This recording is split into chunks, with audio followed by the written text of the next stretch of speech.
guys, my name's Kurt, welcome to my channel. Today we will be discussing my R32 Skyline, which I purchased in 2013, and its journey all the way to present day 2025.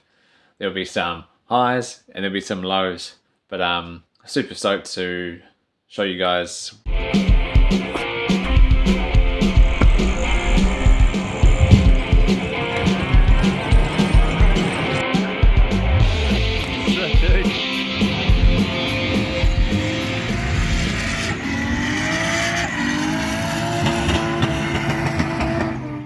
So back in 2009, I purchased my first Skyline R32 4-door.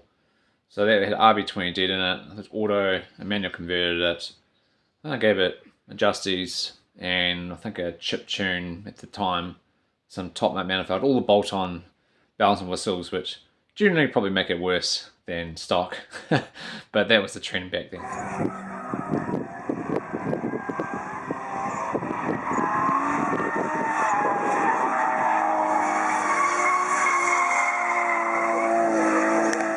So I found this car and it was met up in Taupo, and I believe it was 10 grand. I think I hustled down, I think they wanted 12, we got it for 10. But it had all the good bits that I wanted. The car was stripped, it had an RB25 in it, and it had the RB25 gearbox. I think it was certed for RB, I think it was factory RB20 like GTST, and it was certed for the coilovers as well. So also I can get away driving it, and yeah, so the idea was to basically have this car as a street level car and then eventually turn it into a dedicated drift car. So had all the good parts on it, and yeah, it was just pretty much up to me to try and bring it up to the standard I wanted. So Kino, the name Swarm there, it's a group I founded with a good, awesome bunch of lads that to this day we do virtual drifting, and it's so sick. But yeah, more about that later, but super excited about that, but another day. Pretty much, I think, did I get dyno tuned? I think straight away. So I put a link at ECU, a G4, which I currently haven't to this date, but I had a factory radiator in it, which genuinely are pretty good, but I found out pretty quickly in the dyno it was overheating, but it made 250 kilowatts at, I think it was 14 PSI, and it ran pretty well, but it overheated. And I found out that the radiator had a block core. I think only 30% of it was actually like flowing. So I replaced that with one of those, 52mm core radiators, which was a stupid idea at the time, but this is what I did. I didn't know any better, but went on the track day, and actually before that, I wanted to test what the clutch was like. And so there's a few things on with the clutch. So I went and did like a standstill in a private area and a first, second, third gear takeoff, and it slipped in third gear, and I thought, no, that's not going to be good enough. So ordered a new clutch, and when I went to, this is like 2 weeks before the drift day in 2013, and when I took the flywheel off, I found, and this is where like kind of the lows come in this build, 8.8 grade galv bolts on the flywheel, which is insane because the standard factory grade is like 10 grade. So these are basically a lot easier, a lot softer, and will break. So there was a panic station, so I quickly had to order some ARP bolts, but managed to, with my mate Will, basically sort it out and basically put it all together. And then I had it the track day like in time, and bear in mind I was in Wellington studying, and so I had to come back all the way to Hawke's Bay to get the car going. So pretty awesome feat, super motivated back then as well to do stuff as you are when you're that age. And I think I was probably only like 20 at this stage. And so yeah, that was one thing I fixed.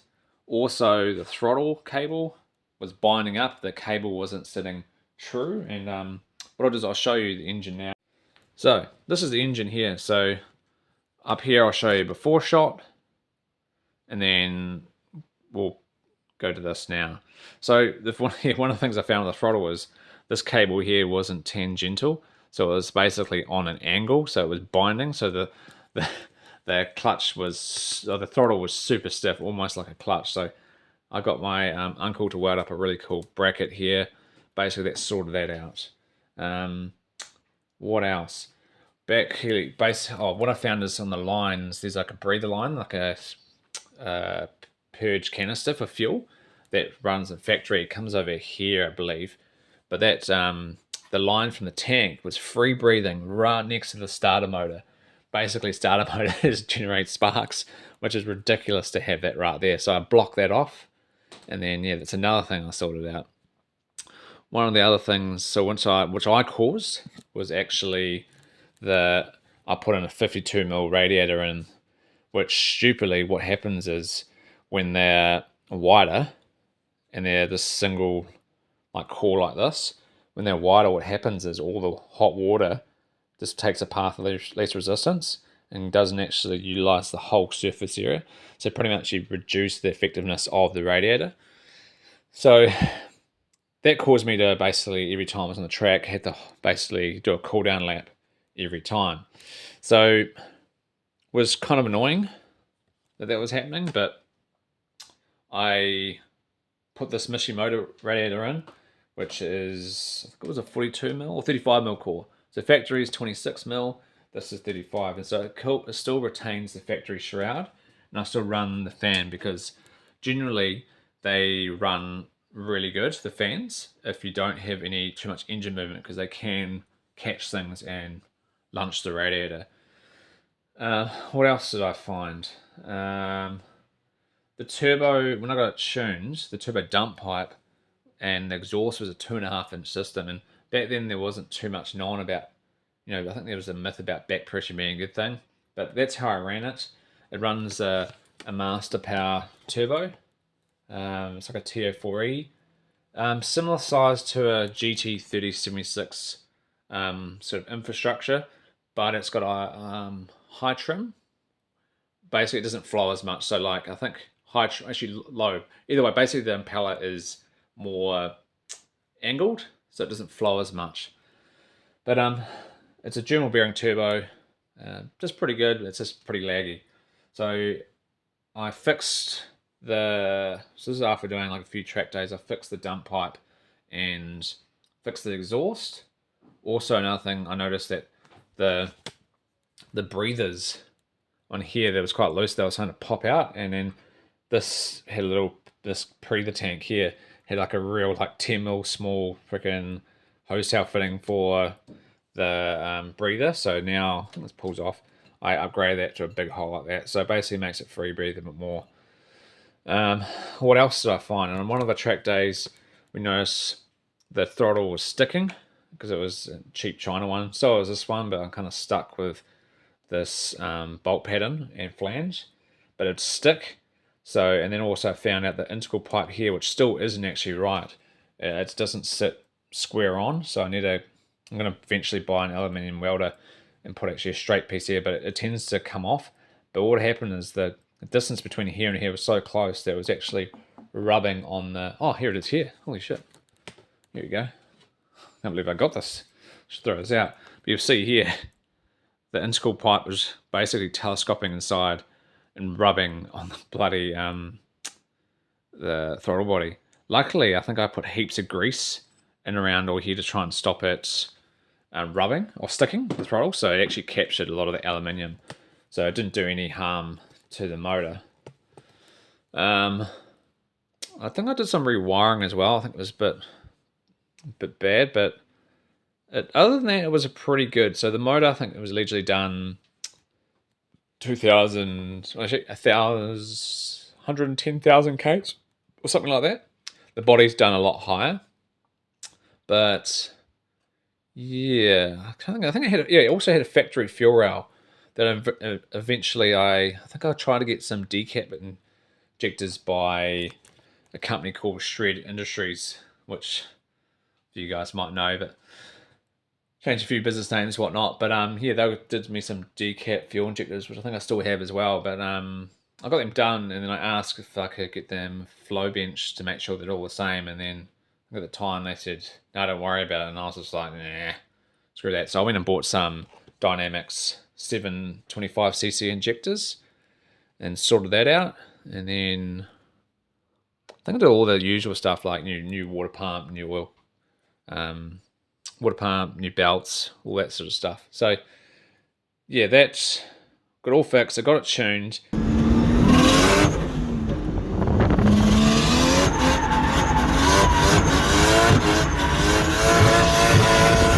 And then to present date, I rid of how it is now. I changed the blow off valve, chucked a better filter on here, and then also upgraded the exhaust system. So I replaced the front section, so it was a full 3-inch all the way back mandrel bent, and 3-inch from the back here. So I did that all myself and welded that up, and then I got a retune. Yes, got a retune. I think I changed the oil cool system. It's got I think I had one of those greedy Grex sandwich plate ones, and can't remember why. Oh, because I wanted to run, this car actually runs AccuSump, which is in the car, which I'll do a detailed description and build or whatnot later on, how that all works. But I wanted to order for that to function properly, you have to have the oil lines away from where it goes into the block on the feed side. So I ended up doing this remote setup here, which is all custom, and the lines run through, and I got this innovative, hard to see in the innovative oil thermostat, which is basically non-restrictive, but basically it goes into this oil cooler here and heads back. So yeah, then I went for a retune, just kind of like for a health check to see how things work. Because at this time, I think this was 2000. Geez, was it 16 or something? I think I got this tune. It was later, maybe 2020 actually. So I did a whole lot of track days.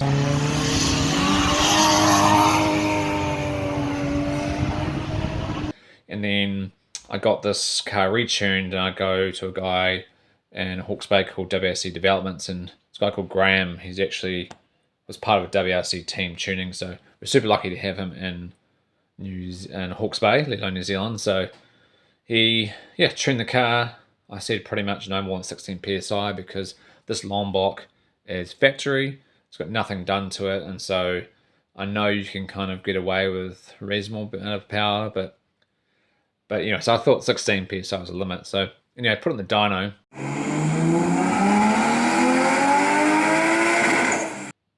And he ended up making 412 kilowatts on 16 psi, and I was like, what the?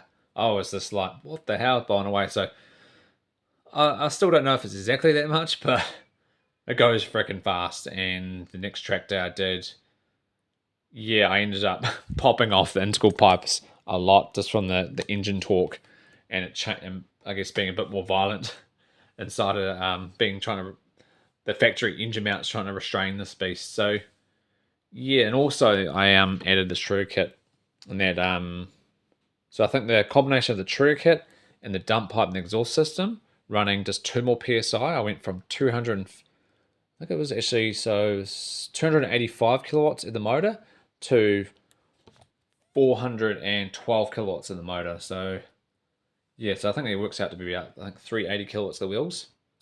So so I'll start with a quick walk around, and we'll do sort of some comparisons of what it was before and some photos, and then which I'll pop up now.